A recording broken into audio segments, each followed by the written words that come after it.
Hi weirdos, how are we all doing? My name's Anna Reads Horror and I read and review horror books from the downright weird to the supernatural to the disgusting. I'm your gal, I read all types of horror here. Today I am going to be unboxing some very special editions which I won a competition of over on the Instagram app. Owlcrate were running a competition to win a series and a book from T. Kingfisher.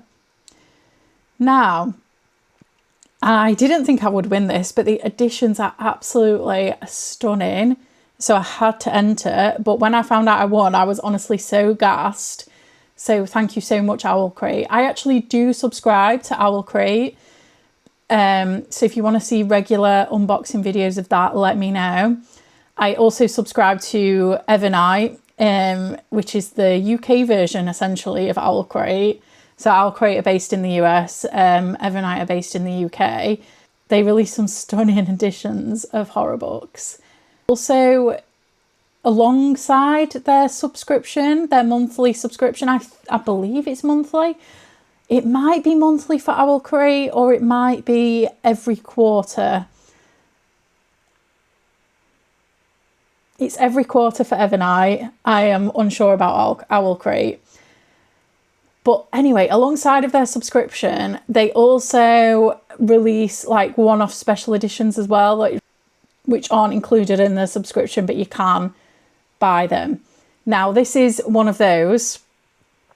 I've got 4 books in total.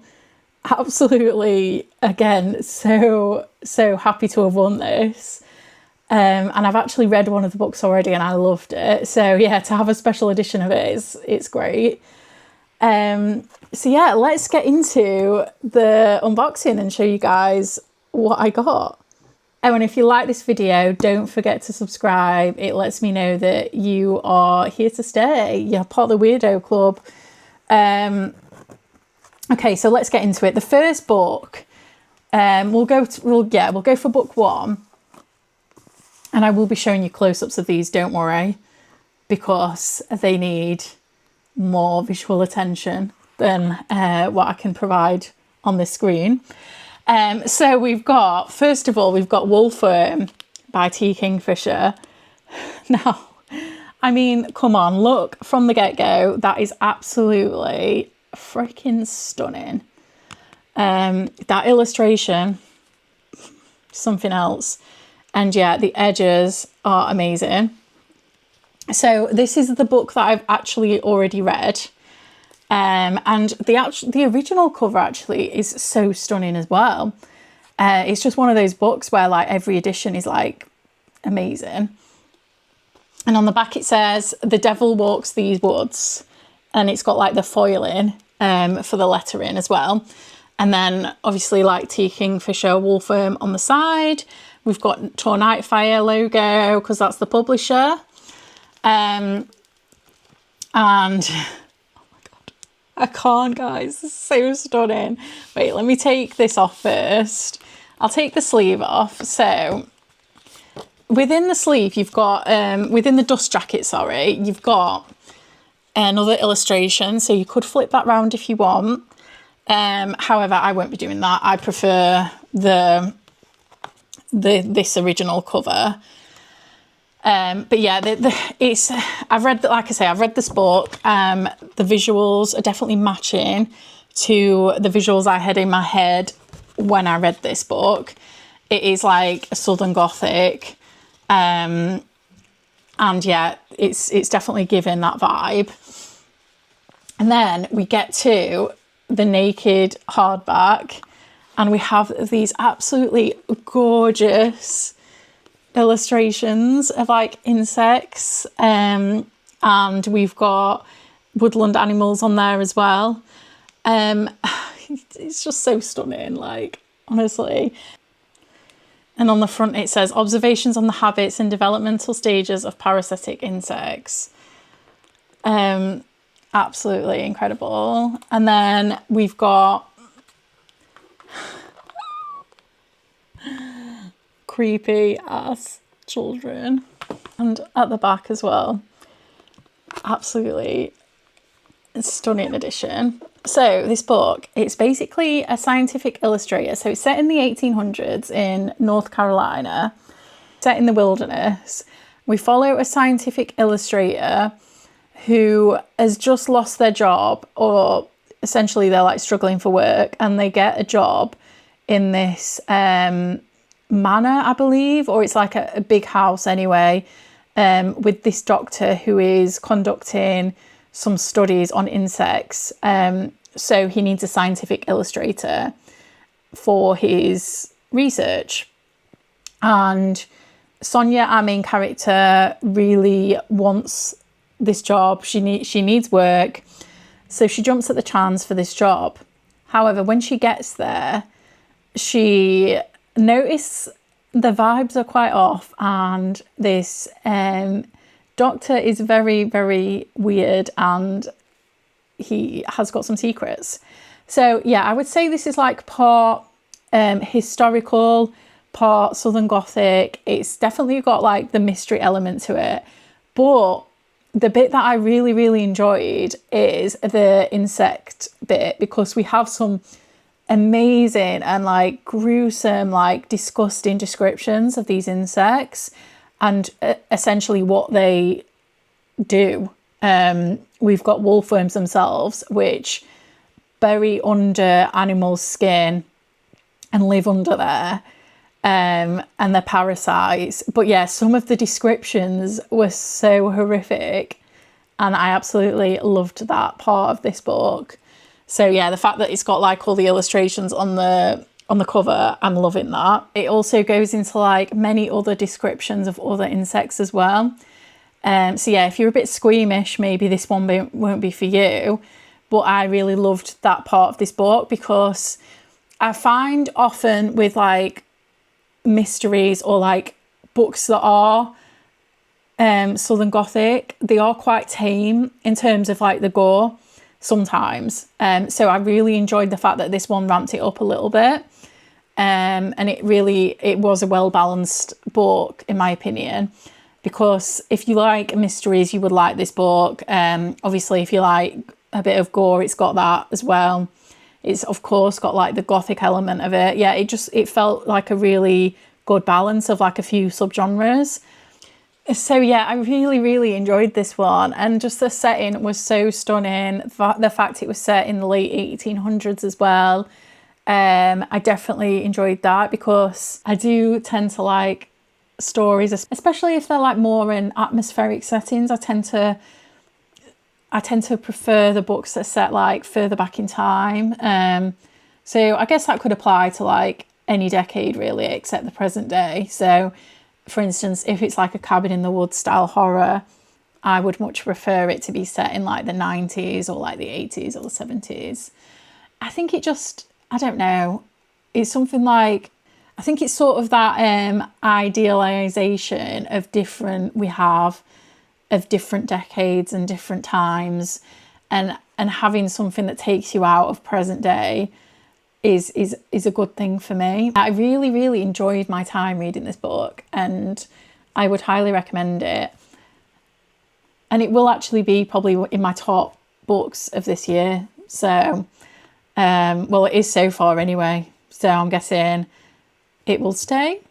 And yeah, I don't know if I mentioned, but this was my first Tea Kingfisher book that I've read. So we're going in with a bang, I guess. Yeah, I highly recommend this one. And this edition, I don't think I'm ever going to get over it. It's just so nice. I was tempted to actually, like, when they first released this, I actually was tempted to buy it. However, I'm trying to be like a little bit more conscious with my book buying. I say that, but I'm probably going to upload a haul. My previous video is probably a haul.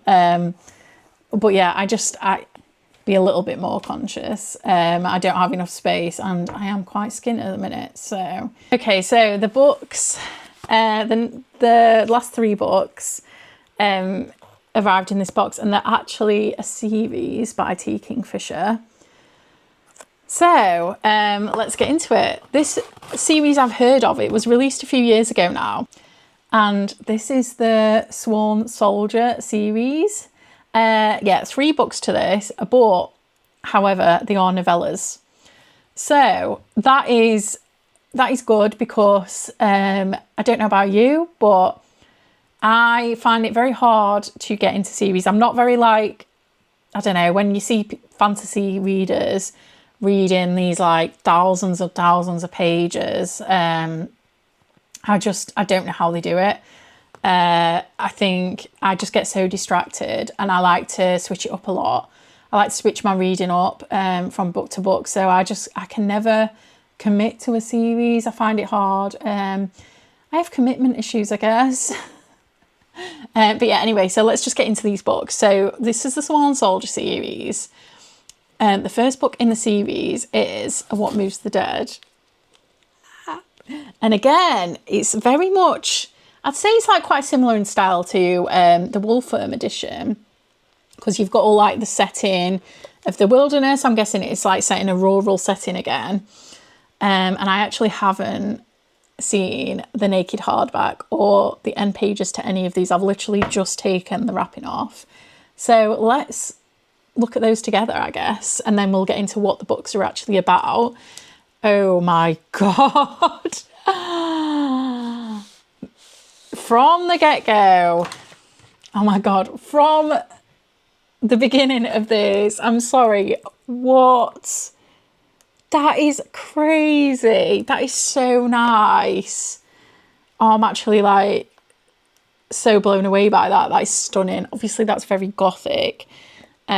These look like they could be more like traditional gothic, not like southern gothic, but we'll get into that in a minute.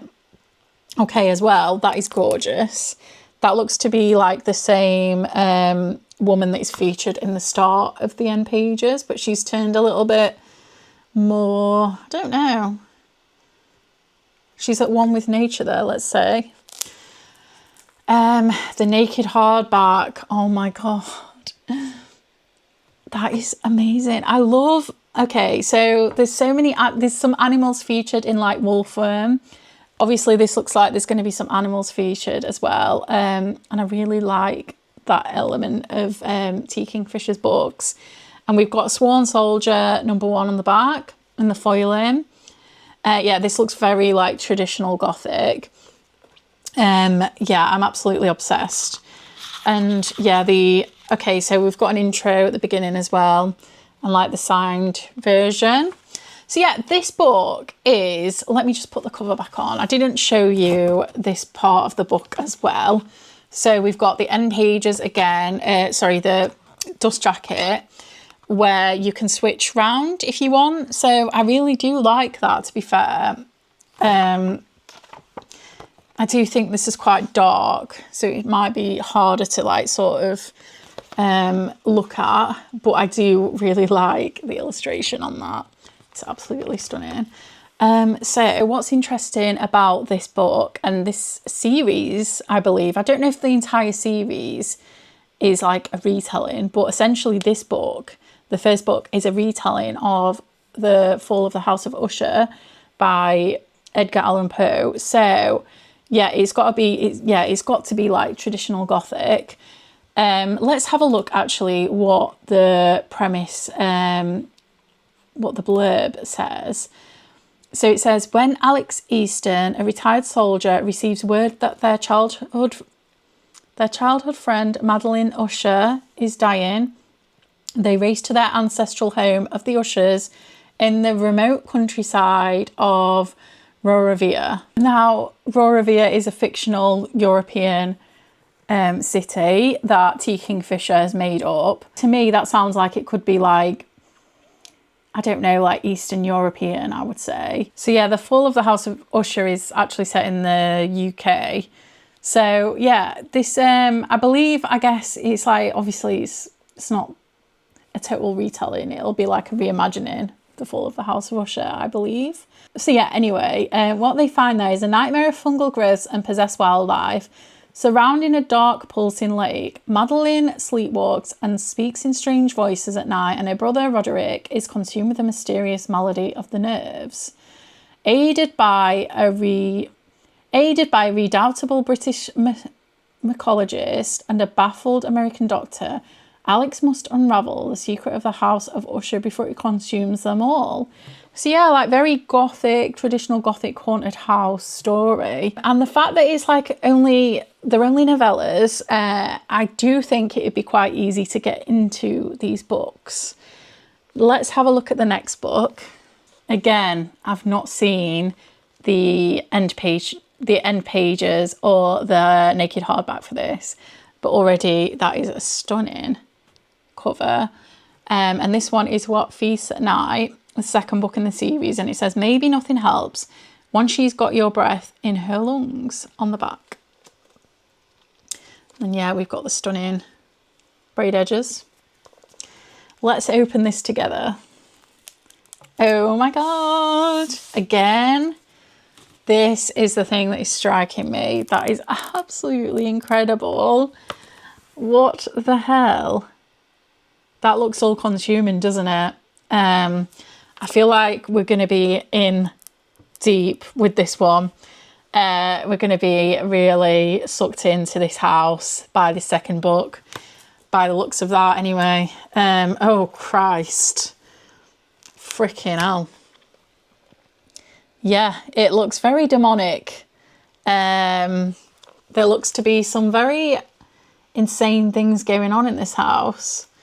And the naked hardback again, okay, so we've got the foiling, very similar in style to the first one. And then we've got Swan Soldier number 2.